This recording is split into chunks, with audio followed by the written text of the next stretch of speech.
আসসালামু আলাইকুম। সংবাদে আপনাদের সবাইকে স্বাগত জানাচ্ছি। আমি ফিরোজ তোহা। শুরুতেই সংবাদ শিরোনাম। বাংলাদেশের সর্বশেষ গুরুত্বপূর্ণ আপডেট সংবাদে আপনাকে স্বাগত। শুরুতেই সংবাদ শিরোনাম, পরে বিস্তারিত। প্রথমেই জানাবো আমাদের হাতে থাকা সর্বশেষ গুরুত্বপূর্ণ সবথেকে তাজা আপডেট সংবাদ। খাগড়াছড়িতে ১৪৪ ধারা ভঙ্গ, সেনাবাহিনীর মেজর সহ সেনাবাহিনীর ১০ জন আহত। খাগড়াছড়ি জেলার গুইমারা উপজেলায় ১৪৪ ধারা ভেঙেছে পাহাড়ি সন্ত্রাসীরা। পাহাড়িদের হামলায় সেনাবাহিনীর মেজর সহ সেনাবাহিনীর ১০ জন আহত হয়েছে। এ সময় গুলিবিদ্ধ হয়েছে পাহাড়ি সহ বেশ কয়েকজন বাঙালি। এরপর জানাবো তোফায়েল আহমেদের মৃত্যুর খবর যা জানা গেল। আওয়ামী লীগের উপদেষ্টা পরিষদ সদস্য সাবেক বাণিজ্যমন্ত্রী তোফায়েল আহমেদের মৃত্যুর খবরটি গুজব। বর্তমানে তিনি স্কয়ার হাসপাতালের সিসিইউতে চিকিৎসাধীন। রাতে তার মৃত্যুর গুজব ছড়িয়ে পড়ে, তবে আমার দেশ থেকে রাত ১১টার দিকে স্কয়ার হাসপাতালে যোগাযোগ করলে জানা যায় তিনি জীবিত আছেন এবং স্কয়ার হাসপাতালে চিকিৎসা নিচ্ছেন। এদিকে ভারতে আওয়ামী লীগের আস্তানা উদ্ঘাটন। জুলাই ছাত্র জনতার গণ অভ্যুত্থানে ক্ষমতাচ্যুত প্রধানমন্ত্রী শেখ হাসিনার সঙ্গে ভারতে পালিয়ে যাওয়া আওয়ামী ফ্যাসিস্টদের আস্তানা উদ্ঘাটন হয়েছে। তারা কলকাতার মূল এলাকায় আস্তানা গেড়েছেন। ভারতীয় গোয়েন্দা সংস্থা আইবি বাংলাদেশ থেকে পালিয়ে কলকাতায় অবস্থান নেয় এমন ৭৩৪ জন পলাতক আওয়ামী ফ্যাসিস্টদের একটি ডেটাবেস তৈরি করেছে। এই ডেটাবেসে তাদের নাম, ঠিকানা, পাসপোর্ট ও টেলিফোন নম্বর উল্লেখ করা হয়েছে। ডেটাবেসটি আমার দেশের হাতে এসে পৌঁছেছে। এ বিষয়ে গুরুত্বপূর্ণ সংবাদ জানাবো, সঙ্গেই থাকুন। এবারে জানাবো সরকার থেকে যে কোনো সময় চলে যাওয়া লাগতে পারে, গোলটেবিল বৈঠকে বললেন তথ্য উপদেষ্টা। তথ্য সম্প্রচার উপদেষ্টা মাহফুজ আলম জানিয়েছেন, সরকার থেকে আমাকে যে কোনো সময় চলে যাওয়া লাগতে পারে, তবে সাংবাদিকতা সুরক্ষা আইন হবে এটা নিশ্চিত করে বলতে পারি। আমলারা কাজের গতি স্লো করে দিয়েছে, তারা বসে আছে পরবর্তী সরকারের জন্য। এবং সর্বশেষ জানাবো রাজধানীতে দুর্ঘটনায় কলেজ শিক্ষার্থী নিহত। রাজধানীর উত্তরায় পূর্ব থানার জসিমউদ্দিন রোডে দ্রুতগামী বাসে ধাক্কায় মোটরসাইকেল আরোহী কলেজ শিক্ষার্থী নিহত হয়েছে। শিক্ষার্থীর নাম আরমান মির্জা। আজ দুর্ঘটনা ঘটে। গুরুতর আহত অবস্থায় আরমানকে উদ্ধার করে ঢাকা মেডিকেল কলেজ হাসপাতালে নিয়ে আসলে কর্তব্যরত চিকিৎসক তাকে মৃত ঘোষণা করে। বর্তমানে তার মৃত্যুর ঘটনায় পুরো এলাকা জুড়ে থমথমে অবস্থা বিরাজ করছে। প্রিয় দর্শক, এতক্ষণ শুনছিলেন সংবাদ শিরোনাম, এবারে বিস্তারিত। তবে তার আগে বন্ধুরা অনুরোধ থাকবে এই সংবাদটিতে একটি লাইক দিন। এই চ্যানেলে আপনি নতুন হয়ে থাকলে আমাদের সংবাদটি দেখতে দেখতে চ্যানেলটি সাবস্ক্রাইব করে রাখুন। কমেন্ট করে বন্ধুরা আপনার মূল্যবান মতামত জানিয়ে দিন আপনি বিশ্বের কোন দেশ থেকে বা বাংলাদেশের কোন স্থান থেকে আমাদের সংবাদটি দেখছেন এবং শুনছেন। আর বন্ধুরা, এই সংবাদটি আপনার সোশ্যাল মিডিয়া ফেসবুকে শেয়ার করে বন্ধুদেরও দেখার সুযোগ করে দিন। এবারে বিস্তারিত।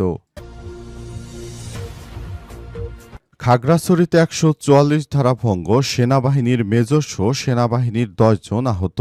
খাগড়াছড়ি জেলার গুইমারা উপজেলায় ১৪৪ ধারা ভেঙে পাহাড়িদের হামলায় সেনাবাহিনীর মেজর সহ ১০ জন আহত হয়েছে। এ সময় গুলিবিদ্ধ হয়েছে পাহাড়ি সহ কয়েকজন বাঙালি। আজ ১০টা থেকে উপজেলার খাদ্য গুদাম এলাকায় রাস্তায় টায়ার চালিয়ে ১৪৪ ধারা ভঙ্গ করে ঘটনার সূত্রপাত হয়। এ সময় সেনাবাহিনীর সদস্যরা পাহাড়িদের সরে যেতে নির্দেশ দেন। এতে কয়েকজন নারী পুরুষ তাদের উপর চড়াও হয়। এক পর্যায়ে স্থানীয় রামেশু বাজার এলাকায় ভাড়া বাসায় পরিচালিত ভবনে শিক্ষা অফিস, সমাজসেবা, যুব উন্নয়ন সহ বিভিন্ন সরকারি অফিসে আগুন লাগিয়ে জ্বালিয়ে দেয় এসব পাহাড়ি সন্ত্রাসীরা। এর ফলে পাহাড়িরা গুইমারাই বাজারের দিকে যেতে চাইলে স্থানীয় বাঙালিদের প্রতিরোধের মুখে পড়ে। এরপর পাহাড়ি বাঙালিদের মধ্যে ধাওয়া পাল্টা ধাওয়া সংঘর্ষ শুরু হয়। গুইমারা থানার ওসি এনামুল হক চৌধুরী কল দিলেও তিনি ফোন রিসিভ করেননি। সেখানে এখন উত্তেজনা বিরাজ করছে। সবাইকে সতর্ক থাকার জন্য আহ্বান জানানো হয়েছে সেনাবাহিনীর পক্ষ থেকে।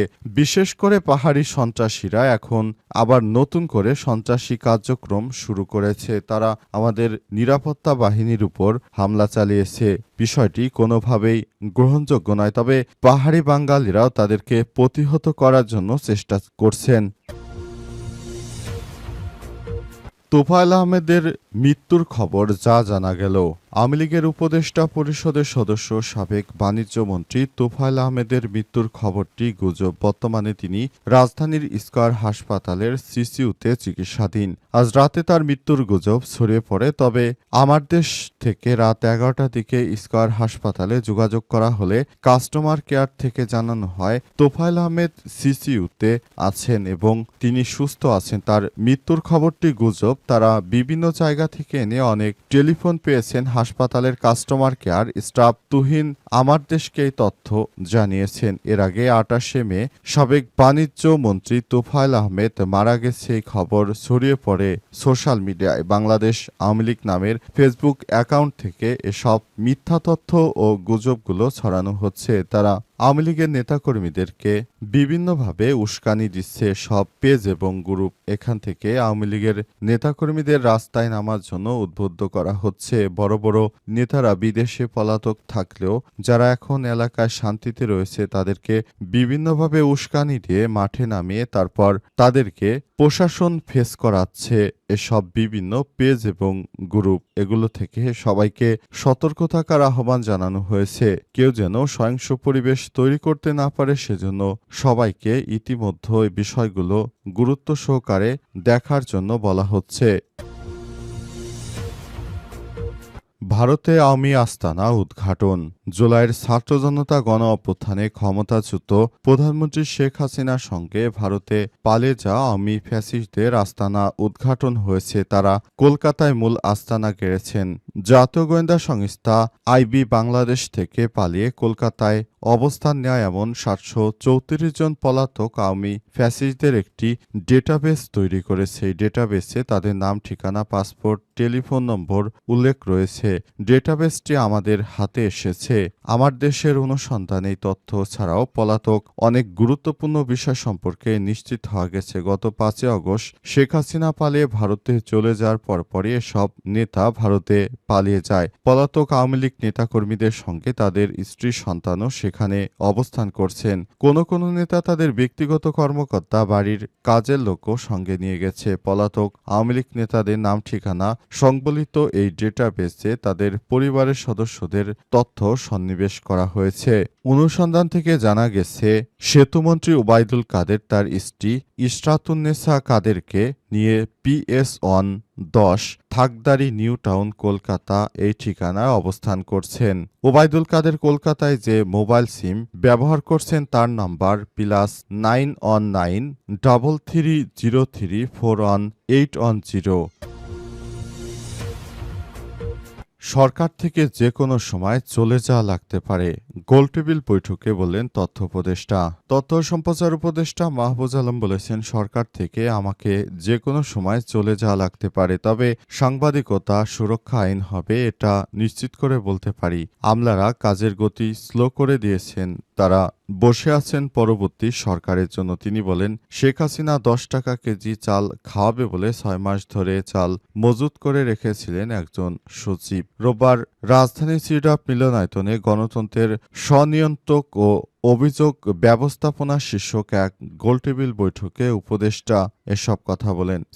সেন্টার ফর গভর্নেন্স স্টাডিজের উদ্যোগে আয়োজিত অনুষ্ঠানে উন্নয়নের মধ্যে বক্তব্য রাখেন গণমাধ্যম সংস্কার কমিশনের সাবেক প্রধান সাংবাদিক কামাল আহমেদ, বিএনপির মিডিয়া সেলের আহ্বায়ক ওয়াদুদ হোসেন আলমগীর পাভেল, বাংলাদেশ জামাত ইসলামের সহকারী সেক্রেটারি জেনারেল ও মিডিয়া উইংয়ের প্রধান এহসানুল মাহবুব জুবায়ের, বাংলাদেশ সাংবাদিক কল্যাণ ট্রাস্টের ব্যবস্থাপনা পরিচালক ও বিএফইউজের সাবেক সভাপতি এম আবদুল্লাহ, এনসিপির জোবায়রুল হাসান আরিফ, গণফোরামের অ্যাডভোকেট সুব্রত চৌধুরী, গণ অধিকার পরিষদের রাশেদ খান, এবি পার্টির ব্যারিস্টার নাসরিন সুলতানা মিলি, বাংলাদেশ সমাজতান্ত্রিক দলের নাজবুল হক প্রধান, সিপিবির আব্দুল্লাল কাফি রতন, জি9-এর ডাক্তার সাখাত হোসেন শান্ত, সাংবাদিক সোরাব হোসেন, সাংবাদিক কাজী জেসিন জাইমা ইসলাম প্রমুখ অনুষ্ঠানে সঞ্চালনা করেন সিজিএসের সভাপতি সাংবাদিক জিল্লুর রহমান।